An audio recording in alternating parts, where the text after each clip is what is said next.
প্রশ্ন হলো যে সেই তার ডিজার্ভিং ড্রিমটা আপনি পূরণ করতে পারবেন কিনা। বাস্তবতা হলো পারবেন না। যদি আপনি মানে আমার কাছ থেকে এখন জিজ্ঞেস করতে চান কি কারণে, কারণটা হলো যে যেটি আপনি বললেন যে বর্তমান ক্রীড়া উপদেষ্টা যিনি রয়েছেন তিনি তো বলে দিয়েছেন যে সাকিবকে আনুষ্ঠানিকভাবে যাতে তিনি আর বাংলাদেশ দলের হয়ে খেলতে না পারেন সেই কারণে বিসিবিকে তিনি জানাবেন, এবং তিনি বলেছেনও সেটা। এটা তার লজিক দিয়ে, কিন্তু তার লজিকের বিরুদ্ধে কিন্তু অ্যান্টি লজিকও অনেক রয়েছে। কারণ ক্রিকেটের বাইরের কোনো জিনিস যদি আপনি ঘটে থাকে সেটাকে আপনি যদি ক্রিকেটের আসপেক্টে টেনে নিয়ে আসতে চান তাহলে তো আমি মনে করি না যে সেটাতে ক্রিকেটের কোনো উন্নতি হবে বা আপনি দেশকে আপনি অনেক কিছু থেকে হয়তো বঞ্চিত হবে, সেটা একটা বিষয়টা রয়েছে।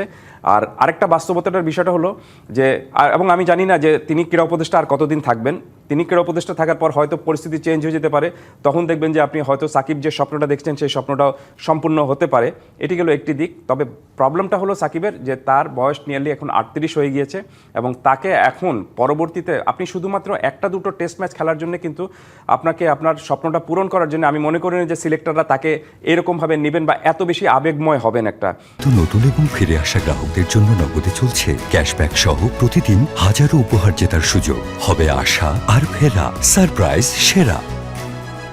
কারণটা হলো যে একটা দুটো টেস্ট ম্যাচ না, যে কোনো ক্রিকেটারকে যখন দলে নেওয়া হয় সিলেক্টররা যখন নেন তখন তাকে একটু লম্বা সময়ের জন্য নেওয়া হয়, তাকে একটা নির্দিষ্ট সময়ের জন্য নেওয়া হয়, তিনি এত লম্বা সময় ধরে দেশকে একটা রিপ্রেজেন্ট করতে পারবেন। বাট সাকিবের জন্য শুধুমাত্র একটা টেস্টে বা দুটো টেস্টে তাকে এনে খেলিয়ে এখানে তার স্বপ্নটা পূরণ করার জন্য আমি জানি না যে ক্রিকেট বোর্ড বা সিলেক্টররা এই ধরনের চিন্তা করছেন কিনা। এটি হলো একটি দিক।